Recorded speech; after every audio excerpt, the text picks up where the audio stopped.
நமது பூமி பந்தியில் பலவிதமான சமயமத கோயில்களும் வழிபாட்டு முறைகளும் ஆச்சார வகைகளும் உள்ளன. இவ்வாறு இருக்க இந்த சமய மதங்களை பூமி பந்தில் உருவாக்கியது யார்? இந்த பொய் சமயங்களை உருவாக்கியது மூவர்களான பிரம்மா, விஷ்ணு, ருத்திரன் என்று கூறுகிறார் வள்ளலார். மேலும் வேதங்கள் ஓர் காலத்தில் ருத்திரனாலும் வேறோர் காலத்தில் விண்டுவாலும் பிறதோர் காலத்தில் பிரம்மனாலும் மற்றோர் காலத்தில் பராசரன், வியாசன் முதலிய முனிவராலும் தொகுத்தும் வகுத்தும் விரித்தும் பலவாறு விகாரப்படுகின்றன என்று கூறுகிறார்.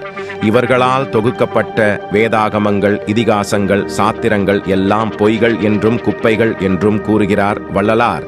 இவர்கள் கூறிய கடவுளர்களும் பொய் என்று கூறுகிறார். அப்போது உண்மை கடவுள் யார்? உண்மை கடவுள்தான் எல்லாம் வல்ல தனித்தலைமை பெரும்பதியான அருட்பெருஞ்சோதி ஆண்டவர். அவரை அடைய ஜீவகாருண்யமே ஒரே வழி என்று கூறுகிறார் வள்ளலார்.